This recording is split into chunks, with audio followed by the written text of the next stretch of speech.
Hi everybody, Father Alex here. Welcome to another episode of the Godcast. My guest this week on the Godcast is a famous journalist, uh, author, uh, member of GB News and the Daily Mail, the one and only Andrew Pierce. I do hope you enjoy the interview. If you do, then please subscribe. Follow me on X at ADJ Check out my book at my book, Our Daily Bread, which is available at all good bookshops. So, I hope you enjoy this interview now with Andrew Pierce.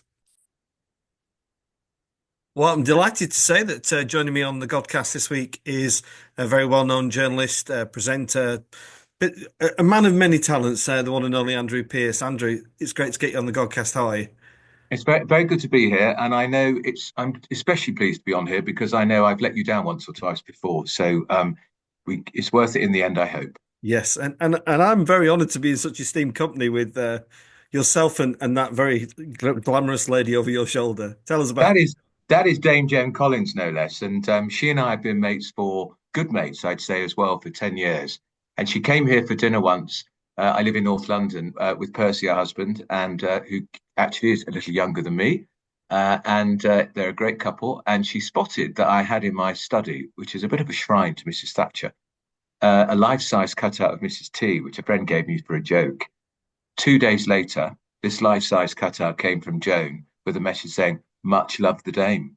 So there it is in my study, Fabulous. complete with pearls around its neck. Is she as glamorous when she's Yeah, not working?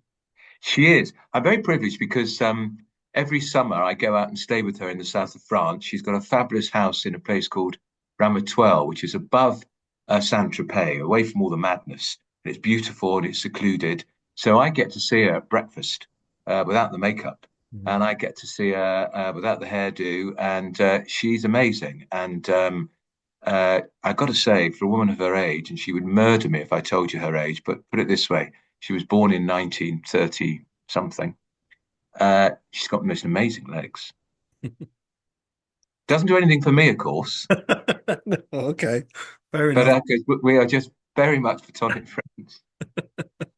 Well, thanks for sharing that, Andrew. Appreciate it. Um, let's talk about. I want to talk about your book, Finding Margaret, in a moment. But you just mentioned another Margaret there, Andrew. I was fortunate enough to interview Jeffrey Archer a little while ago, and Yeah, I asked him who his favourite, who the most significant politician of his time was, and he said Margaret Thatcher. I'm guessing that would be the same with you. Is that fair?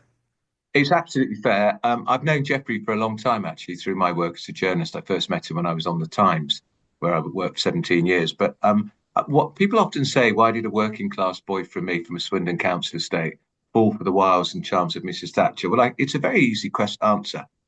We were brought up in a council estate in Swindon, and my dad worked on the assembly line at British Leyland. I say he worked, he often wasn't working because there were constant strikes, particularly in the 1970s, wildcat strikes, flying pickets, and it was always the same thing. There'd be a show of hands, and the trade union official would say, "Right, that's it then, lads, out, brothers out." And dad would come home and say, "You know what, son? I'm sure there were more of us putting our hands up to stay at work, but that was how it worked." And this woman called Thatcher who had this weird, strange home counties voice. I was listening to her on the wireless, as we used to call it, and listened to her watch it, read her in the Daily Mirror, which was our family's paper, very Labour paper. She said she would bring in secret ballots before there were strikes. And I thought this would be transformative for my family and for our town of Swindon. And I tried to persuade my parents to vote for her. So when I was doing my A levels, aged 18, the general election was in May that year, 79. I voted for Mrs. Thatcher, first person in my family to vote Tory. My brother disowned me in the polling station because he looked over my shoulder, was outraged, and berated me all the way home. But I'm pretty sure my parents in the 80s followed my lead and backed Mrs. T. Yeah, well, I was growing up, the miners' strike was the first thing I remember as a boy, and it was very powerful, and it stays with. I still remember it vividly now. What do you think she would make of where we are today, Andrew, with what's going on? It's quite a frightening, scary place, the world, isn't it? How do you think she would deal with it as a leader? I think she'd find it a real mess. And I often wonder how Mrs. Thatcher would have coped with social media and this demand of 24-hour media, which means politicians are always reacting. And I think actually they react too much. They should keep their counsel far more often. But we had so much certainty, didn't we, with Thatcher? Thatcher and Reagan, they ganged up against the Soviet Union. We saw the collapse of the Berlin Wall. We saw the disintegration of the Soviet Union. We now see Vladimir Putin trying to rebuild the Soviet Union. And America, who's always been our most traditional ally, suddenly doesn't seem to be so supportive. I was aghast to see the United States voting with Russia and North Korea against Ukraine at the United Nations just a few weeks ago. It barely got any coverage. That's because things Trump does, he does so many things that are shocking so often. But in a funny way, Alex, I think he's probably ultimately might be getting it right. I don't like his tactics, and I hate the way he was so abusive to uh, uh, Vladimir Zelensky in the White House. I think he was mugged with that awful JD Vance. But I suspect we will get Ukraine to the negotiating table, and I suspect we will get an end to the war. And let's be honest, Ukraine can't win that war. They were never, ever going to be able to beat Russia. We've just got to hope that somehow they get some dignity in the peace and maybe even some of their territory back. But I don't think they'll get much. And the world, I think, has become a much less worrying and less certain place for those of us in Europe who always took America for granted. Because I think he's made it quite clear, didn't he? America first. And now suddenly all these European countries, including our own, are rushing to increase our defence spending because we've relied on old Uncle Sam for too long. Yeah, and the public, the general public, Andrew, seem to be in a state of flux. I'm from Burnley, I presume you know Burnley, working class Yeah. area, kind of down and gritty, and they really, I think they really like kind of common sense, straight talking, and um, I wonder what you think about Nigel Farage as that man to offer that kind of common sense and straight talking. I've already got one eye on the next general election. I didn't vote at the last one. I was just at a loss. But I get the feeling that Farage could be the next prime minister. Is that fair, do you think, or is that unlikely? Well, do you know what I'd say to you about not voting at the election? You should have voted, even if you went along to the ballot paper station and sport your paper, because that's quite a powerful message. And people should understand that when they count the votes at every polling station, sport ballots are included in the total. And I suspect the turnout was dire at the last election, one of the lowest turnouts since the Second World War. Shame on Labour, shame on the Tories, because people are so fed up with them. And if more people had gone along and said none of the above or sport the ballot papers, that would have been quite a powerful message. And they might have woken up to it. I tell you what I think about Nigel Farage. I've known him a long time too. I do think the country is fed up with the two parties we've had. The Tories were in power for too long, 14 years. They wasted a lot of it. Labour won with a landslide. But if you look at their share of the vote, it was their share of the vote was only 34%. That's one of the lowest margins for a government to win a general election again since the war. Thatcher would get 43, 44%, so would Blair. So this government have got in with a wafer thin majority. I think Farage could make a breakthrough, but we've seen events only of the last few days, last week, not sure when this is coming out, where they've had a fallout with one of their own MPs. Nigel Farage has to be careful that reform isn't seen as a one-man band and a Nigel Farage tribute band. It's got to be a proper, serious, coherent, constructive political party that's going to take the fight to both Tories and Labour, because the Rupert Lowe, who's this guy who's just been suspended from the party, he's effectively saying Farage treats it as his own personal fiefdom, and that won't do. Mm. Yeah. Andrew, I could talk to you about politics and stuff all day because I know that's the job you're in. But I'd actually on this podcast like to do a bit more about you, if that's all right, Yes, of course. rather than the politics. And the first thing is that I think you're very comfortable in saying that you're a practicing Roman Catholic. I am. I wonder if you just say a bit more about that, Andrew, how that informs you on a daily basis, and maybe even about the significance of the Pope being very poorly at the moment, and how that plays into your routine of life.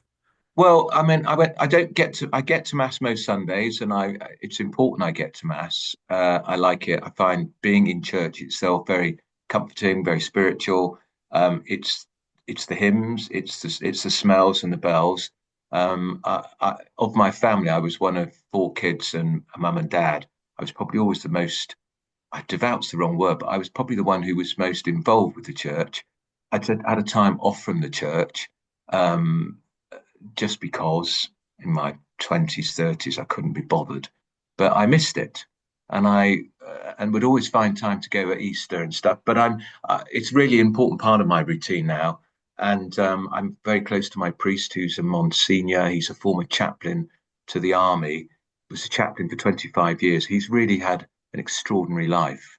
And I think if your priest, your pastor, your spiritual guide has had a really interesting life, I think it makes for a better relationship with the church. And uh, which could bring me on to a whole discussion about should Catholic priests marry, because I think they should. But I often talk to him privately about how I feel about things, and it's I when we've just had a couple of losses in our family, which is very sad. But I am comforted by the fact that I'm pretty sure they're not on their own up there. That they're with people who'd gone before them and who love them, and it may take us all a while to get to the pearly gates, but I think most of us will get there in the end. I'm sorry to hear about your bereavement, Andrew. How I think where I'm going with this is where do you think that the church has got a role to play, Andrew? I'm a Church of England priest, and Yeah, in recent days, people have I've done a few podcasts recently.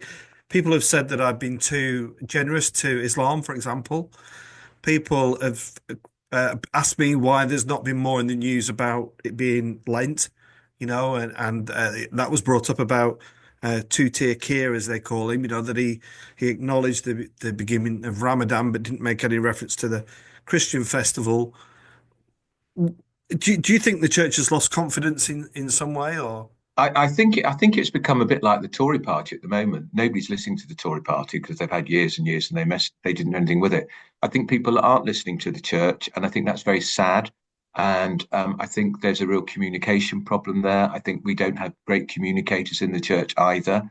I look at the Anglican Church and I think if that was the best you'd got, Justin Welby, God help us, because he wasn't a great communicator. Where are the great communicators? I think Basil Hume, I met him a few times. I really felt in his presence that I was in the presence of a really holy man. And I was really lucky when I went to one of the papal masses. It was at Coventry Airport back in the early 80s. I got within about 6 feet of the Pope. It was magnetic. It was extraordinary. Maybe it was just because he had because I knew it was the Pope, but I don't think so. There was there was something, there was an aura about him. And I think we're missing those great men and women, or particularly in your faith, women too, who've got this ability to strike through and cut through. And I think Pope Francis has it actually. I don't think Pope Benedict had it particularly. I think he was cerebral and decent, but wasn't a great communicator. And I think it's so important. I think we missed a trick, during things like the lockdown. Why weren't the bishops raising Cain when the government closed down churches completely? They should have been allowed to be open for an hour a day, maybe. But there was a complete lack of spiritual guidance then, which was a really telling time. And I think the lockdown is going to be living with us for years and years and years. I think it's contributed to this latent mental health crisis we've got, particularly with young people. This was a great opportunity for the church to step in, to be the good shepherd, because people were lost and people were stuck at home, and there could have been more services done on Zoom and all the other ways they could have done it. It was a great opportunity lost, and I think a lot of people are angry about that. And I think the Catholic bishops in the end got there eventually. I mean, what I remember about Welby was he took himself off on a blimmin' sabbatical, didn't he? Hang on, man, you can talk to the Prime Minister. They should have battered the government's door down and said, we're not closing. Yeah, I agree, Andrew. I mean, it's as we record this on this Sunday, the 9th of March, Yeah, it's the anniversary of it is. COVID, and I don't know if you saw it, but I was in a cost of living crisis BBC news item with Pastor Mick Fleming, and we were just doing what we thought was normal. We were opening food banks and things, but the church had gone into lockdown, and the scars of that are very deep. I remember doing funerals with family members that I'd not seen in the flesh, and I was taking services of congregations of 10 and 15. And the scars remain. And we see lots of issues around mental health issues in the context where I work. It, In fact, you said, look, my sister died during COVID, and we had a funeral. Our funeral was with 30 people, and it was devastating because the little church. She was a spiritualist. She left the Catholic Church. She was a spiritualist. Her little church they couldn't open because of COVID restrictions, and so there was just 30 of us in the crematorium. It was just not. It wasn't good enough, it and wasn't. it really wasn't good enough. And there should have been much more. The church was not robust enough. That's when the church should have come into its own. You can't conceive that in the 1950s or 60s, when the church was much more powerful, that the Archbishop and the Cardinal of England and Wales, what's his name, our Cardinal, Vince Nichols, would have rolled over. I mean, one of the first people the Prime Minister would have to have called would have been the Archbishop. So that's a measure of how the collapse in the authority of the church, both spiritual and in other ways. And I suppose part of that is because of so few people go to church now, and also both churches have been rocked by these terrible scandals over sex abuse, which just weren't dealt with properly No. in both churches. Yeah, absolutely. And Andrew, what about if I can ask, and just tell me if you prefer me not around sexuality? You're Yeah, an openly gay man. yeah, You're probably described on the right of politics. yeah. Um, and you work for GB News as well. And I've had people on this very podcast from that channel who have been far more right than yourself. I wonder how you wrestle with it, how that sits with you in terms of that, and also regarding your sexuality and your faith. Have there been times where the two have been compromised in any way?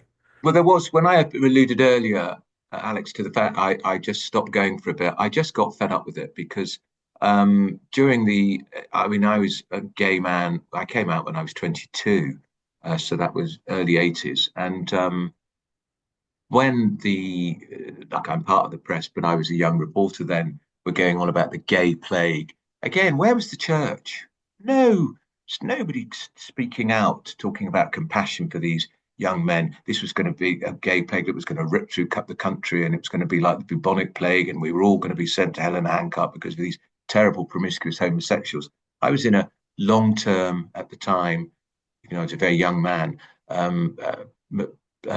long-term relationship which was monogamous, so I was shielded from this terrible affliction. But I thought, where's the church during this? Nowhere. Why aren't they speaking out for people who are? I mean, I don't know if you saw the Channel 4 drama "It's a Sin." They pitched it perfectly. I wrote a big Wonderful. piece.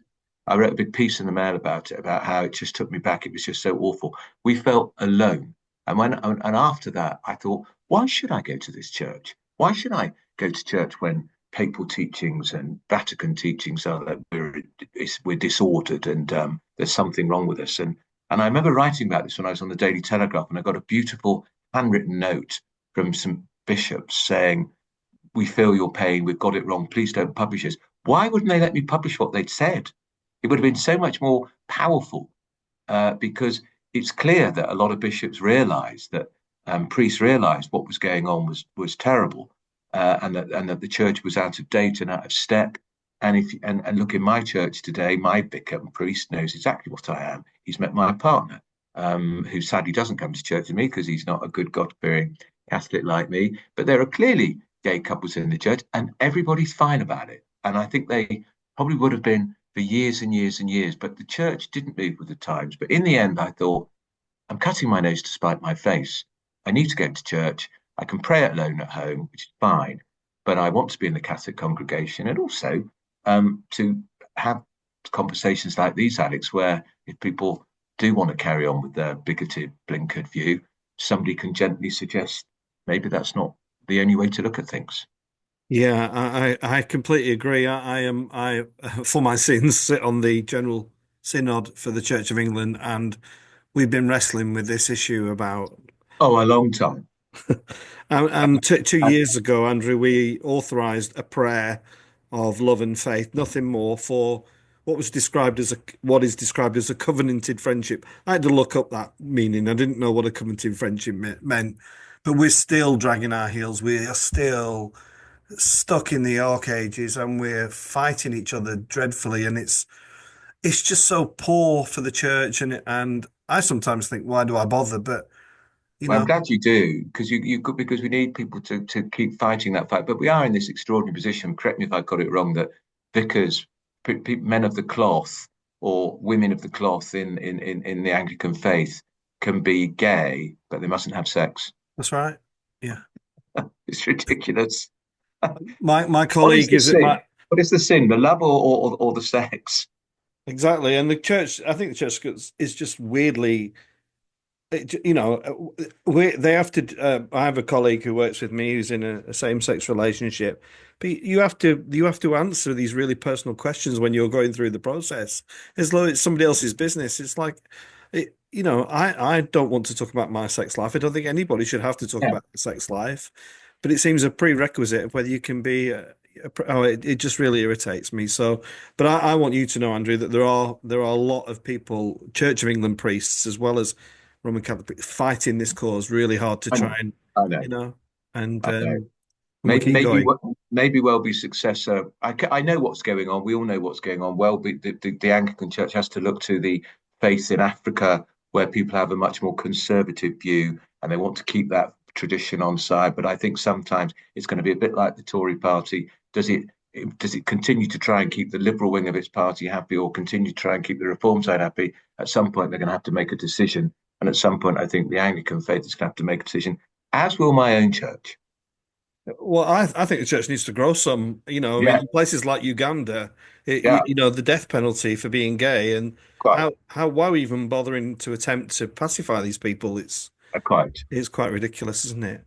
Andrew, I'm mindful of time. I want to talk about your book. I'm very blessed to have a book. It is my podcast. There it is, Our Daily Bread from Argos to the Altar, published by Harper North. Very proud of that. But I know you've got this book, and I think people might have been surprised that it was your first book, wasn't it, that you wrote? Yeah, yeah. Look, it's here. Am I allowed to show it to the Of camera? course. It's a lot of it. When I was at the Labour conference, Alex, I was signing some books, and some Labour MPs came up to me and said, "Who do you think's going to buy that? It's all about your love affair with Margaret Thatcher." And I said, "Au contraire, it's nothing to do with Mrs. Thatcher." Although Jeremy Vine, who reviewed the book, Jeremy Vine, who does the show on Radio 2 and Channel 5, said, "It's so compelling, this book. Lunch with Mrs. Thatcher is dealt with in half a page." That's true.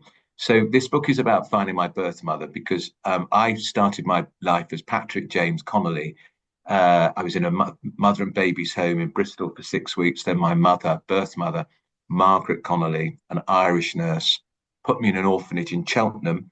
I was there really till I was nearly 3. I was adopted by Betty and George. We already had 3 kids, good working class folk, good Catholics. And I had a terrific upbringing, Alex. We didn't have much in terms of material wealth, but lots of love and lots of support. And look, my background didn't do me any harm, did it? Because I've been at working. I've had 17 years on the Times, 4 years on the Telegraph, 9 years in local papers. I've been broadcasting continually for 20 odd years, and I've been on the Mail for 14 years. But even and as a little boy um, there was a seminal moment when my mum was crying when she was reading the Daily Mirror, and I could see she was crying. I said, "What's the matter, mum?" She pushed the paper across the kitchen table. She was reading an article by a woman called Marjorie Proops. Your older listeners will know who she was, I one of the remember her. first ever agony aunts.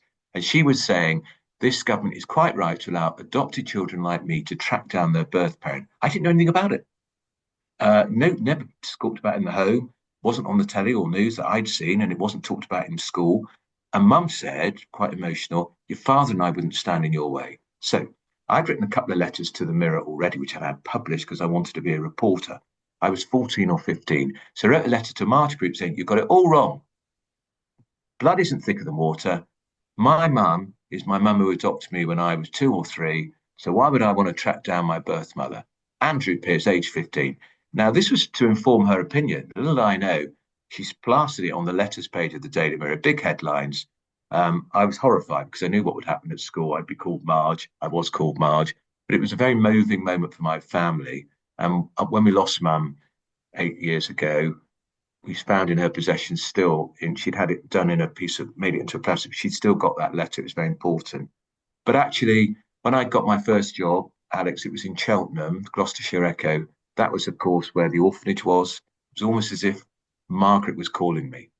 And then my next job was Birmingham. What I didn't know at the time was that's where she lived. Margaret was calling me. What I didn't know at the time was this shop that I would go into, this fashion shop, was owned by her son because she'd got married after she'd given me up for adoption. Again, she was calling me. But so when I was nearly, to cut the long story short, when I was nearly 50, I decided to track her down, found her with the help of Jane Moore, who used to work on the Birmingham Mail. She's one of the presenters of Loose Women. And you get your file from your social services. It came from Nazareth House. The nuns of Nazareth House looked after me in the orphanage. Not sure it was always a very gentle regime, Alex, to be honest. So I got the file. To cut long short, we found Margaret's home.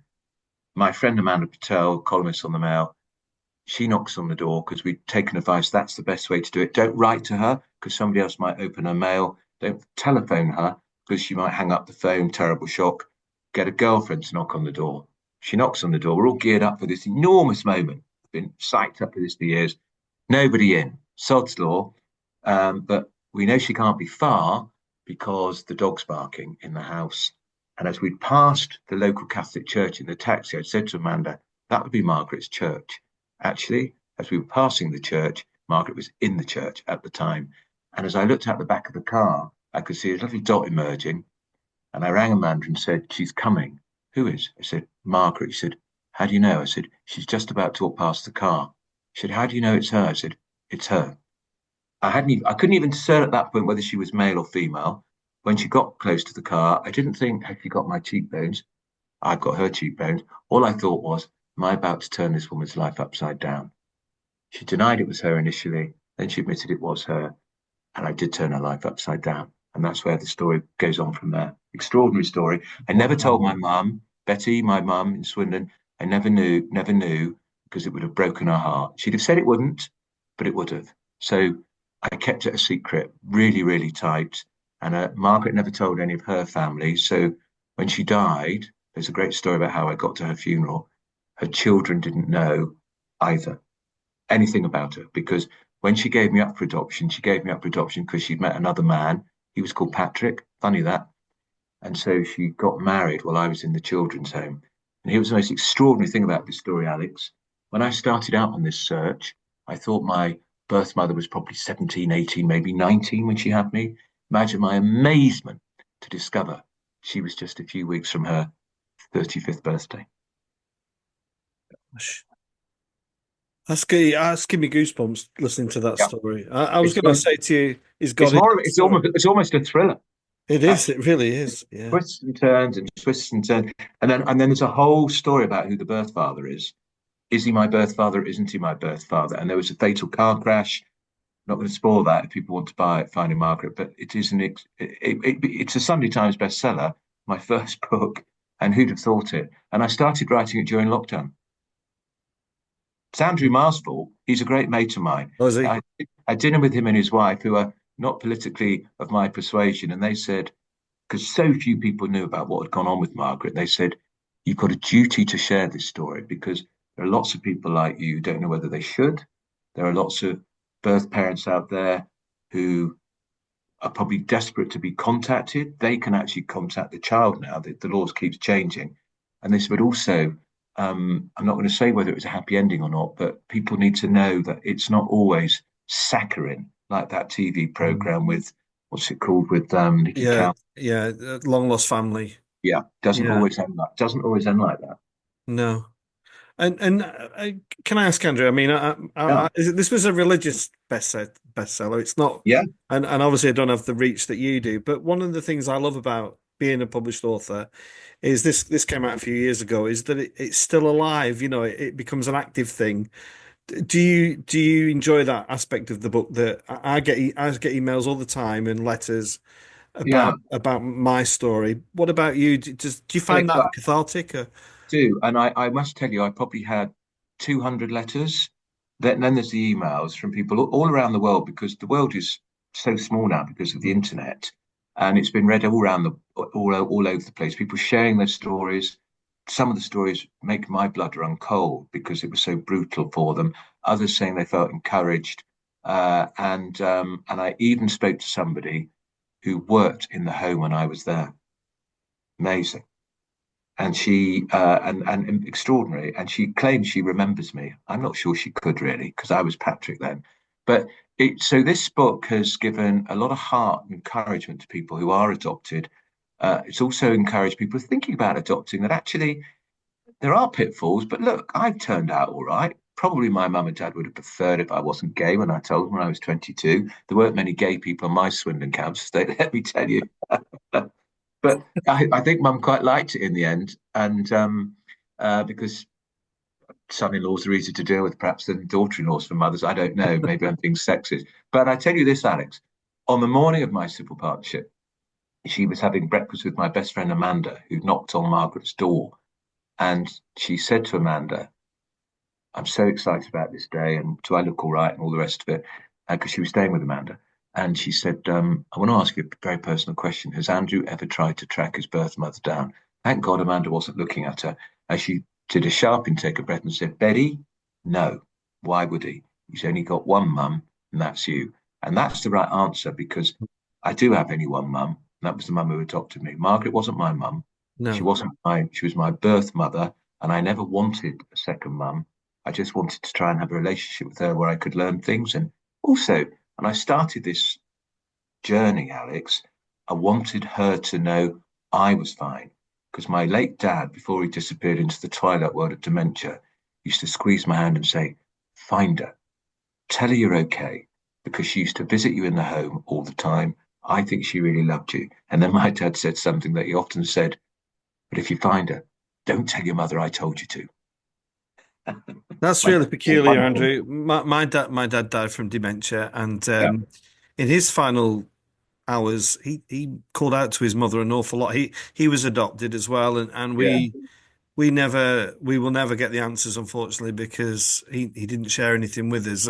And also on my other side, I have a grandfather from Constantinople whose records were destroyed. So in my head, I've got a lot of unanswered questions about yeah. my. Have all your questions been answered? No, No. they haven't. So I am looking again. So now what I'm doing is we think we've got a name for who the father is. I found his family.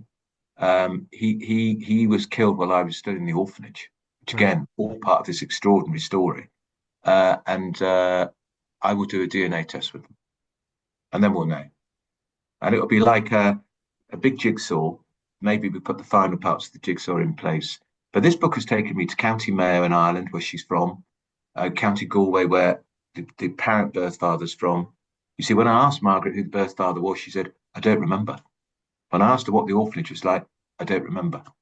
She knew all about getting married while I was in the orphanage, but could remember nothing about the adoption, nothing at all. Now, she was either being economical with the truth, and I think I've been very fair to her in the book, or the hurt was so profound, she buried it so deeply, almost like nuclear waste, she couldn't find it, or couldn't face even beginning to delve into it because she didn't want to bring all that hurt back. Yeah. Yeah. And I understand that, and I understand that. Yeah, I do. My grandma died at 101, and she took a lot with her to the grave, and people in my family, I think, would like me to gone there with her, but I just, I didn't want to open wounds, and No, no. felt the right thing to do. And I didn't want to intrude in this late because, of course, when I found her, I thought she'd be in her 60s. When I started looking for her, I thought she'd be in her 60s. But when I found her, she was 80. She was a frail lady. Uh, but I tell you what, I, I got some of her toughness and guile because she was tough and she had a lot of guile. No doubt about that. Yeah, yeah. Andrew, I've really enjoyed talking to you. It's been a real Very nice to pleasure. talk to you. I hope people see a different side of, the old, you describe yourself as an old media hack, don't you? But I do. I know that I'm I know deep. I'm demonized on social media, that awful, ghastly right-wing Brexiteer. But actually, there is a compassionate side to me, and people who know me actually are so pleased about this book. And a lot of people, if they've watched me on television, will have seen me on television with Kevin Maguire from the Daily Mirror, and he's done a few. We did Edinburgh Festival together, actually. And he said, the trouble about this book, he said, the trouble about Finding Margaret is it's shown that Andrew Pearce is a decent, compassionate, charitable, decent bloke. Now, what am I going to say about him? How can I call him? And he was very gracious about it, and it brings the house down because Yeah. he's always. I mean, we've known each other for 35 years, but he did say, he said, God, Piercy, he said that book, uh, even I didn't know because he said I'm not so sure I would have been quite so compassionate towards my birth mother as you have been. And I said, well, there we are. This goes to show. That's because, unlike Kevin Maguire, I'm a good Christian boy, Alex. And he's a smelly old atheist. I maybe need to try and get Kevin on and challenge him. Yes, you should. You Yeah. should. I'll Well, if tell you him to ever want come to on. bring your show to Lancashire, we'd love to host you at Burnley Well, St we'd love that. Matthews. No, we must. We know, should talk about that. And we maybe we'll see each other in the green room sometime. yeah, that would be nice. Yeah. Well, thanks, Andrew. Stick your book Lovely. up again before you go. There it is. There it is. I'll Finding show you show Margaret. yours. I'll show mine. There we are, two And books. in fact, there's a paperback version coming out in a couple of weeks' time. So, with some new information in it, and which makes it a bit cheaper too. So, Yeah. Alex, I'm going to get your book and I'll read it. send it to you. I'll send it to you. No, let me buy it. Let me buy it. All sales count. Okay, all right, thank you. And I hope everybody's enjoyed listening to Andrew. Do check out the Godcast. I've got, I think it's about 180 interviews, loads of politicians, some as famous as Andrew, not all, but I've got musicians and religious people. The Archbishop of York's been on. I didn't get the Canterbury guy on, but there we are. no, But maybe well, maybe the next one we'll you see. want the new one? Yeah, get the new one on. Might Andrew, be a thank woman. you so much. Thank you. And this will be out. This will be out soon. Very good to talk to you. And Alex, make sure you send me a link, won't you? I will. God So bless I'll put you. it on all my social media. Take care. Bye bye, Bye. everybody. Bye bye.